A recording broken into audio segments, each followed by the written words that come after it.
And welcome, guys, tonight to a new episode of a Dynasty Mind. My name is Chris Chung at Dynasty Mind on Twitter. Tonight, I just want to give a shout out, as I do every time I start the show, to my favorite media hero, Mina Kimes. Mina, we need to just meet up. Our dogs need to meet. I know Lenny is dying to meet Papa, and the Papa is dying to meet Lenny. But tonight is not about me. Tonight is about college football. It's about devy. It's about our love for fantasy football, and we're extending the dynasty realm to the more extreme version of it. We're going way beyond even before these kids reach the NFL world, and I have no other guest I have in mind than to invite. You all know him as All Purpose Scout on Twitter. Jason, how are you doing tonight? I'm doing great. How are you doing, man? Real quick, I like the interaction that we have on Twitter. I see a lot of the stuff that you post and your videos, and I just want to say you do a great job, and I just want to thank you for having me on tonight. Oh, man, thank you so much for the kind words, and I just hope that all of this is just to help people build on their process, and all are fantastic guests. I know I had LJ on last year to talk about devy football, and we want to sharpen our skills. We want to be better. We want to be ahead of the game, and this is why we do devy, and also because maybe our love for college football.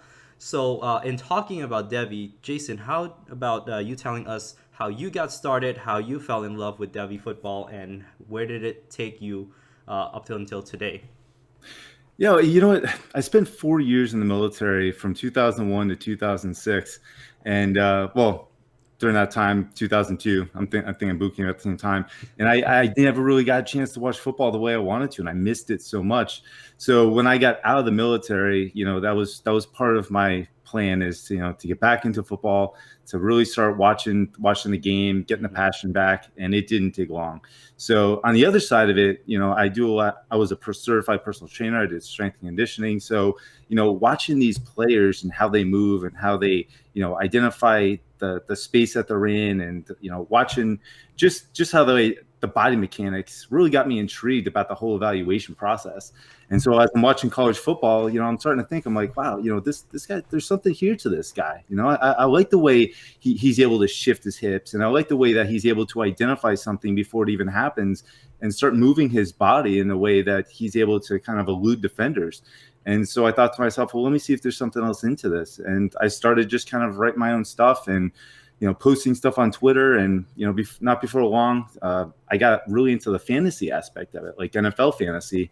And I started doing really good with that. And the itch between the evaluation process and fantasy, I was like, there's got to be something here. There's got to be a way for me to identify these guys before they get in the NFL, so I'm ahead of the game and I can keep doing pretty well with the fantasy leagues I was in. And sure enough, that just got me rolling as far as devy went. I started watching the college players, and it was a passion for me. I didn't mind writing and doing all this stuff. I don't need to get paid because it's something I love to do. And it just kind of fell into there. And one day I had Michael, who's our CEO for the Dynasty Football Factory, reach out to me, said, "Hey, would you like to be a part of the team?" I said, "Yeah." And I mean, it just took off from there. We have an outstanding devy team, Dynasty Football Factory, and I couldn't be more blessed to work with some amazing people.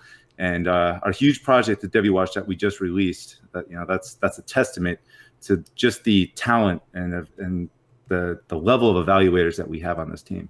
Absolutely, and that's a fascinating start to hear your story. It started with the intrigue of understanding players, understanding physique, and then translating that to your love for fantasy football. That's a very awesome beginning, man. And Yeah, really, we enjoy your work. I can definitely attest to that. I got the 2019 Devy Watch, and I'm just leafing through it right now, 380 pages, and I'll give you a chance to kind of talk about that. There's a lot of thought that went into it, and there's a lot of work that went into it. I'm really, really happy to have a copy, and I'm sure you guys are just really happy to have this product out again, because this is your second or third time. This is our third time going into it. That's right.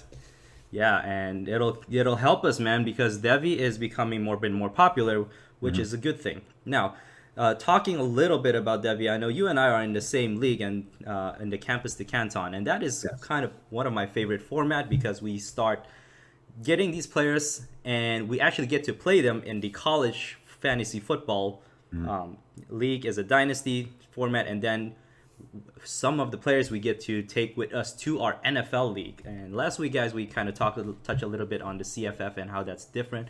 But this format combines both the elements and just makes it a wonderful mixture of understanding how players start, how they do in college, if some of them translate over to the NFL level or not. Do you have any favorite stories about that league? Anything that you said, oh, I got this player all the way from the beginning, nobody knew about him, and now he's going to go into my NFL team? We, you know what? There's quite a few players that kind of I can identify, but when it comes to that particular league, I'm glad you brought that up because it's something I want to say. That is the type of league where you have a bunch of guys who have the same passion. And it makes it difficult because, the evaluation process, the way I look at it as far as devy going to the NFL is completely different. So we're looking at the guys who are literally going to be producing at a high level every single week on Saturdays. Mm-hmm. And sometimes that doesn't translate to the NFL. So it kind of breaks it down. But Preston Williams is one, and I got to give Kyle Francis a shout out to this. He's one that I liked. I drafted, and when I got cut up with all the off-field issues and everything else, Kyle took a chance. He made a trade with me, and he was able to get Preston Williams off my roster and onto his with a couple of draft picks. And looking back on it, as far as last year, he had a wide receiver 1 on his hands, and I believed in Preston. And Kyle got the best of me on that one. So kudos to him. Yeah. But these are I saw the talent. He identified the talent. And that's where the strategy comes into a league like that. You gotta take the initiative when some of those things happen with the off-field issues or something's going on with the team. Having that knowledge will give you a benefit. Absolutely. And anytime Kyle offers me a trade in that league, I get nervous. It's like, what am I missing? I know he's gonna get a good player out of me. I will say this: Kyle is fair though. Like yes, he's not going to throw you just anything. He'll make sure it's fair, but he's got a plan. So he also knows how to hit the homer. As you guys can tell, I am a Miami Hurricanes fan, so he knows where to send me players that touch on the heartstrings a little bit. And that's the strategy right there. Yes, that's knowing your teammates too. Yes. So you brought up a great point, which leads to my discussion of devy football, because throughout the years, I have learned that there is a whole lot more misses than hits for the most part once they get to the NFL. And you talk about some of those things. Some of those things are less related to maybe their talent or less related to their development, but off-field issues, injuries. I lost Amon Richards everywhere, and that was devastating. Yeah. So where do you start when you look into devy players? Do you go all the way hoping to stash them or just pay attention to them in their freshman year before they even were recruited, or do you start considering them once they showed you some level of production and skills over their first 2 years in college? It's changed throughout the years. It used to be I was looking at that first year of production, but now that we've gotten into a little bit more of the high school realm of it all, I'm looking more at the high school aspect, and I want to see what they're able to do at the high school level. And it's not just about the highlight film, but if you really think about it, when you look at highlights, you're looking at upside, the potential of that player at the highest potential. That's exactly what highlights are. Mm-hmm. So, there's a few players coming out this year. Garrett Wilson's one that I truly believe in. I think he has everything as far as his movement ability and mental processing. He's a recruit going to Ohio State. He's a 4 to 5 star recruit, whichever website you're looking at. That when I was watching his high school film, he stood out right away to me.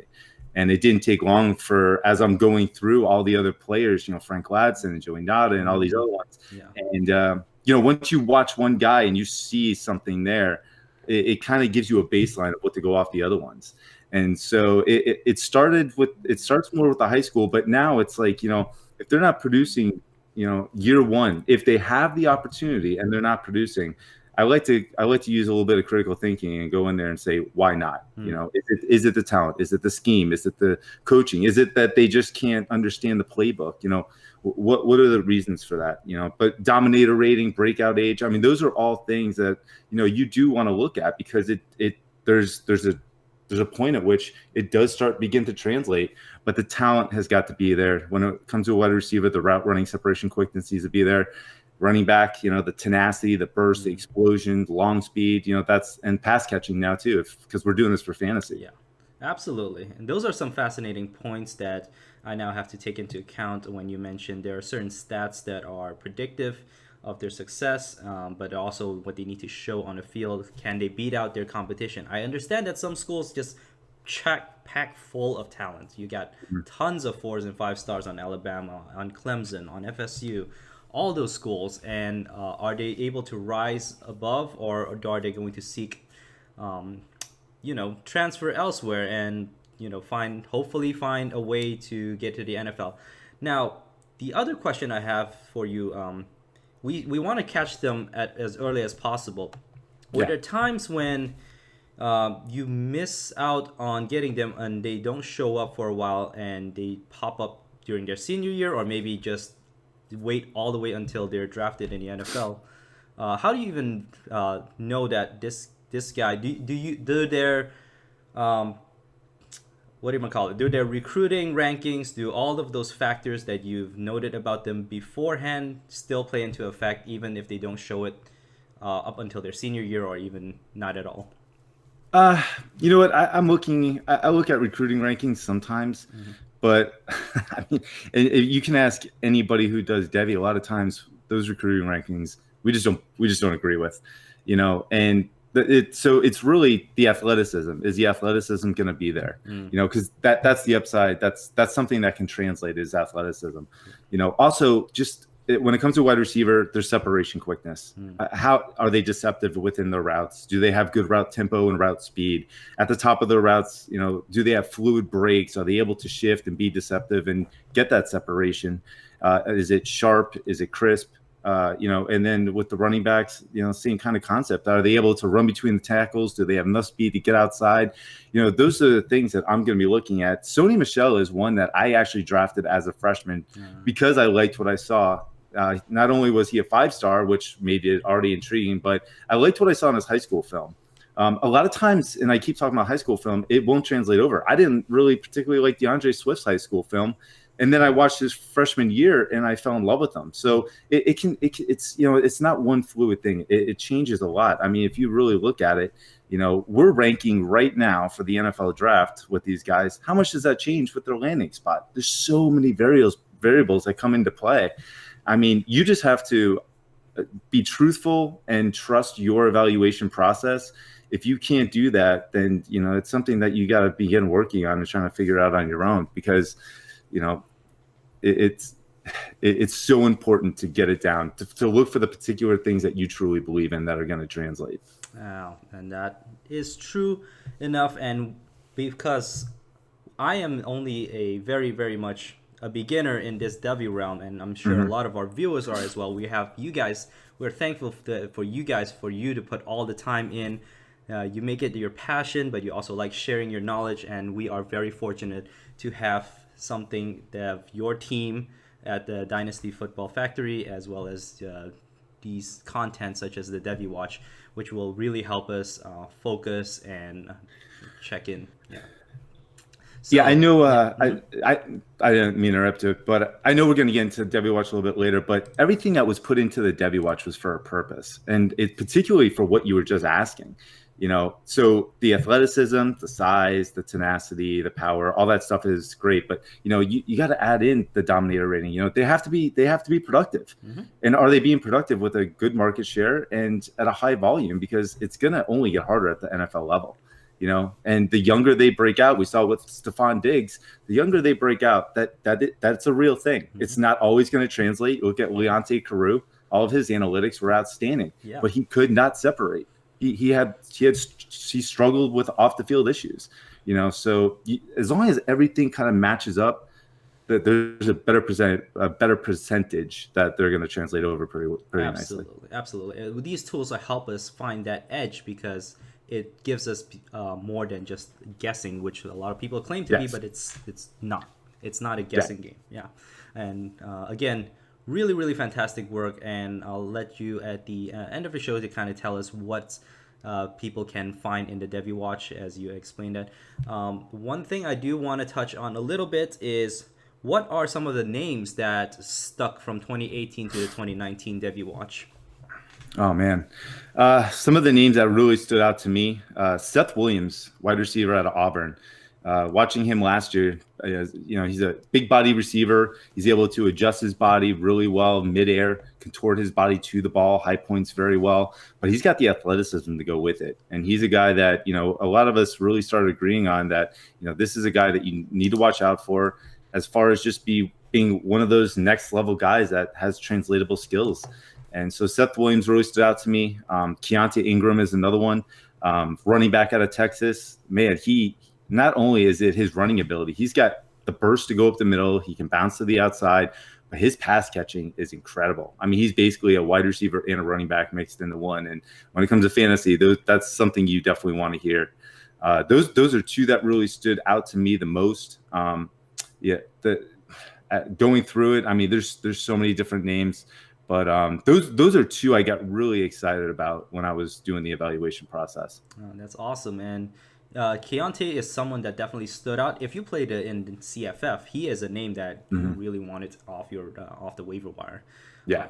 And so this really segues into our main feature tonight. We are actually, for the first time, going to actually take full advantage of this video cast, and we are going to watch one player that Jason is a big fan of. Of course, he's going to be playing behind another great name, Travis Etienne, who will be available in the 2020 draft. But Clemson is not short of running backs. I know we had a little bit of hits or misses, starting with CJ Spiller, and then I think there was Wayne Gallman didn't really pan out. Now he's handcuffed. It's not bad. It's not a bad place to be. I mean, who can beat out Saquon Barkley? So we have to look forward to Travis Etienne. I believe there's another Clemson running back. His name is escaping me right now. We have Tavian Feaster. Adam Choice is still there. Adam Choice. But the one guy that caught your eye. Lyn-J Dixon. Yeah, Lyn-J Dixon. Very unique name. Yes. Tell me a little bit about him before we dive into the film. Well, it's Travis Etienne was a guy that I really kind of fell in love with right away. And it's just because you immediately can see the athleticism on film right away. You see the long speed, you see the hit. Change of direction, actually, I think is something that limits him a little bit. He's able to change direction with subtle footwork. He's not one of those guys that's going to get really low and bend almost like DeAndre Swift will. But he's able to do it very quickly and very precise without having to get low, which is good because it limits him to not have to lose speed or momentum. He's able to just kind of shift and go. And when I was watching Travis Etienne and then I saw Lyn-J Dixon, I did see some similarities there. Now, I think Travis Etienne has better play strength. I think he's able to kind of get low. He's more physical. That's something that Lyn-J Dixon's going to have to work on. But I see the same type of burst, explosion, subtle footwork, quick, subtle footwork, where he can just kind of almost dance real quick, maneuver himself, and just gain momentum. Absolutely. So those two similarities, it was because of the combination of watching Etienne and Lyn-J Dixon in the same backfield. I was like, wow, there's something there. Yeah, and that's just bad news for ACC overall. That means that even after Etienne moves on and Feaster is gone, Clemson is not short on talent in the backfield. So let's look into this game and tell me what you are seeing, how we can understand your process. This is the game against Furman, and I'll play it in normal speed, and then we'll rewind it a little bit. We have a shotgun set, and this is Dixon running. So there's that footwork I was talking about, and again, it's 34-0. It's against Furman. Go ahead. But it's identifying that athleticism, that change of direction, that subtle footwork, that in that initial burst. So as you see upon the handoff, he's already identifying that he has to shift himself because he sees the defender running into the gap. And he continues to kind of shift his way down the offensive line till he's able to get outside, and then we see that burst and explosion. Now, this is the part where I kind of wish that he would have stayed outside. So there are some vision issues with him. But again, he's a freshman. He's got a lot to learn. He's, but the foundation is there. And I like what I see from him. The thing that I think is going to limit him to, he's kind of high cut. So he's got those long legs. I'm not saying he's Derrick Henry. Obviously, the body types are way different because Lyn-J Dixon has some size he's got to put on. But that high cut, those long legs, he's going to have to learn how to be a little bit more powerful and get lower. But I do like the shiftiness. He's a twitchy athlete, and there's a lot to work with. Yeah, that bounce was something that just caught my eye when you asked me to look into this part of the film. And you're right, there's absolutely room for growth for him, and he is a freshman, but man, that run was just amazing. And it's the production too. You have Travis Etienne, and you're still able as a freshman to get 547 yards and 5 touchdowns. Now, a lot of those came on the long runs, and most people say, well, those are just long runs. Well, don't take those away, because that's a big part of his game, is that long speed and burst and his big playmaking ability. And so that's what makes him special. Yeah, let's see this cut here. He's able to make it out. Most running backs, I would think, would have been tackled. So what do you see on this play then? So in this play right here, he's staying lower, which I like. I wish he had the ball a little bit closer to his body, but he's able to identify which gaps those defenders are starting to come into, and he starts shifting his legs before they're actually entering the gap, which is great to see, because there's progression here within his vision. It's almost like he started learning his lesson a little bit as the game went on, even though it's still within the same game. It just happened. I like the fact that he seems to be a quick learner. Now, we also just saw, I'm talking about his long speed, and he just got chased down. This was one of his first games, or I believe it was his first game. This never happened again. You never saw Lyn-J Dixon get chased down again in a game. Okay. And so it's almost like he's just quickly identifying, okay, this did not work. I did this. I need to fix this. This is when I need to hit the gear to get past the defenders. You know what? I need to stay to the outside. And we'll see that when we get to the Wake Forest film. It's just something that I really like. He seems to quickly mentally identify his errors and fix them. Awesome. Wow. So we are watching an evolution just even from his first game. Taking in some mentorship, another year under his belt, another year with Tavian Feaster and Etienne won't be a bad thing for him. Yep. All right, so again, we're looking at the Wake Forest game now. This is a shotgun set, third quarter with 2 minutes and 31 seconds left. Of course, it's another blowout. It's another blowout. This is the game where I think it was Tavian Feaster or Adam Choice, Travis Etienne, and Lyn-J Dixon had 100 yards and a touchdown in this game. Oh my gosh! Right, so it's a blowout, and again, you're probably thinking, well, why this game? Why this time? It's 42-3. What's the big deal? Just you gotta watch the player, because the athleticism, the talent, it's all still there regardless of the defense. Watch the movement, watch the breakaway speed, watch his identification of the gaps and how he knows when to bounce outside, when to hit the hole, when to change that gear and get downfield, and it's all there. And so it's just a nice tool to be able to identify the talent, the athleticism, and next year, you want to see that growth. Is he getting stronger? Is his vision getting better? Is he using his blockers better in the second level? Because I think that's something he needed to work on as well. Is he getting lower? And that's what's good. Get the foundation as a freshman and watch the progression of the development. Yeah, this play in particular just shows he identified where the gap opens, and right here is when he just turns it up. You just see the gear change. It's right. And that reminded me a lot of Travis Etienne. Oh my gosh. And then you're right. Nobody is catching up to him. You got that safety who has, 10 yards? Not going to happen. Not going to happen. Oh my gosh. So if he can put on some weight, get a little bit more stronger, lowers pads, get a little bit more physical between the tackles, we're going to see a very special player. Awesome. And we are going to get one more look into his 2018 career.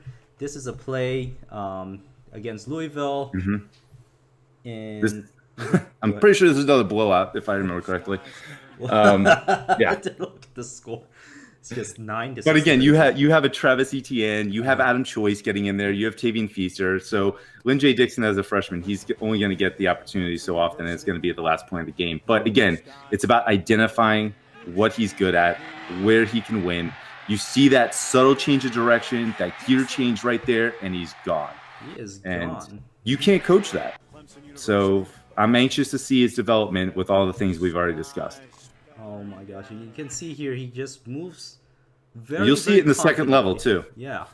He moves confidently. I don't know at what if the starters are still in or the backup, but that doesn't matter. You see him not hesitating at all. This looks very muddy. If I were in there, I'm just gonna be panicking. But I'm not a football player. I've never played football in my entire life.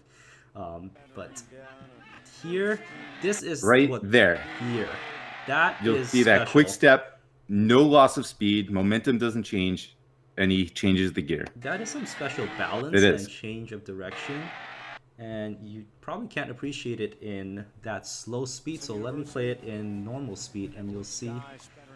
And bam, gone. And then you're right, nobody catches him again. Wow.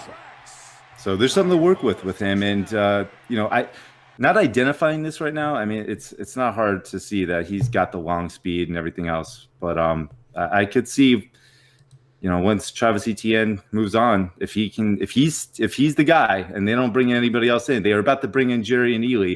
He went to Ole Miss. That was going to be a little bit muddy if that would have happened. But I think Lyn-J Dixon could have a nice little opportunity in Clemson.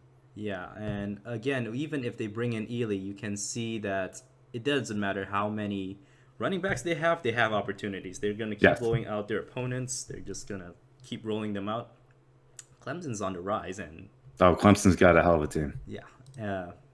I'm saying they're on the rise when they just won the national championship. Well, the thing is, I don't think it's going to stop. I mean, their receivers are there. They got the best quarterback in the last how many some odd years, decade or so that we've seen come out of college football. So yeah, they're not going anywhere anytime soon. I will say I do enjoy that Alabama is not going to be known as the only school to watch out for. We have a contender, and this might be even better than Alabama. I don't know. Georgia's right there too. They have a number of weapons on that offense. Fromm just needs to use them more. Yes. And it's not. I shouldn't say that. That was wrong to say. It's not Fromm. It's just you have so many talented receivers. I would like to see that scheme change a little bit where they get more use. Absolutely. So before I sign off, I do want to pick your brain. I know we didn't talk about this pre-show, but and you might not have an answer now because it's fairly new. The transfer portal. How do you think that changes the landscape of devy, or how do you think it affects our way of looking at college football? I personally love it. These guys, and we were talking about it at the start of the show. The situation that they're in. Well, now these guys don't have to stay in that situation if they don't want to. And most of these guys are getting immediate eligibility, which is just great for them to get an opportunity and right away get to a spot where they can showcase their talent and be productive right away. And unless you're Lawrence Cager or somebody else who decides to go to an already stacked school, you're putting yourself in a possible opportunity to showcase and let the NFL see what you got. Yeah, I don't understand that one. And Cager's, I really like Cager when he was at Miami. Unfortunately, injury robbed him of any opportunity. But now he finds himself in Georgia, where he's likely going to be behind even some freshmen, I would think. It's amazing how much talent Georgia has at the wide receiver position, and that's why I said what I said. I'm a fan of a lot of those receivers, and I would just like to see them be used. Absolutely, and I really wish we had more time, but we are coming to the end of our show. I will definitely love to have you back, maybe even have you as a group back to kind of touch on devy, touch on football. We have really a lot of great time just watching and talking about football because this is our hobby, this is our passion, and this is the thing we love to do year round, not just waiting for the season to kick off. So before we sign off, Jason, why don't you let our viewers know where they can find you, where they can find your work, talk a little bit about your product that you guys so proudly released not too long ago. Yeah, so you can find me on Twitter at All Purpose Scout. I'm a writer for Dynasty Football Factory, and our devy department does a great job. And just as you said, we just released our third version of the Devy Watch. The Devy Watch is something that we came up with because we wanted to, we all have a passion, all of us on the team, and I got to give a huge shout out, Brad McDaniel. I mean, the guy's a maniac. Right. He basically put the whole thing together as far as graphics and everything else. And LJ Cheney was right there with him, getting everything together. So those two are awesome, and they contributed as well as far as the writing. So Clayton Steffen's another one, Cody Garrett, Greg Brandt, Kyle Francis, as I said, and it's an amazing team, passionate writers. But the Devy Watch itself, I mean, LJ came up with something not a long time ago, probably about a year ago, with his vacated production segments. And we added that in there. It's just everybody who's leaving the teams, what production is left over and for the next guy to step into. And it helps you identify those next guys. So it's awesome. We got breakout ages, dominator ratings, rankings, tier rankings, positional rankings, all the way up to this high school class. So ton of stuff in there, over 280 player profiles of quarterback, running back, wide receiver, tight end. And we just released it on Monday. And this is something that if you are getting into Devy or already in Devy, it's a tool that you do not want to miss out on, I promise you. And I can definitely personally attest to the amazingness of this tool. And just it saves you time for those who don't have who wants to spend the time learning, but just need something to help them. In the draft, understanding the profile, understanding what they're watching. It's vast. There is thousands of college schools, and you guys covered just about every single relevant Devy player that there is possibly out there. And I'm sure some didn't even make the cut. Yeah, there was quite a few. I mean, we had a war room phone call, basically, hours and hours and hours trying to put our ranks together. And it was kind of fun, banging the table for our guys. And there's some that didn't make it, but we're going to make sure that, they'll get in there at some point if they're worthy. And that's amazing. That's how you guys can come together and work well. Guys, this product only for what, 15? $15. I promise you it's going to be the best $15 you've spent if you're doing Dynasty Devy Leagues. And if you are doing this again next year, get it early so you can get the early bird discount, which I got. I only need to skip out on 2 Starbucks this week. But skip out on 3 and you can get this guide. There you go. I like the way you think. Thank you so much for joining me, Jason. I really appreciate the time. I really appreciate your team's time and really helping us understand Devy, helping us look towards the next great thing. And thank you so much. Thank you for having me on. I greatly appreciate it. It's been a lot of fun. All right, guys. This is a product of FakePigSkin.com, and continue to sharpen that dynasty process, continue to dominate.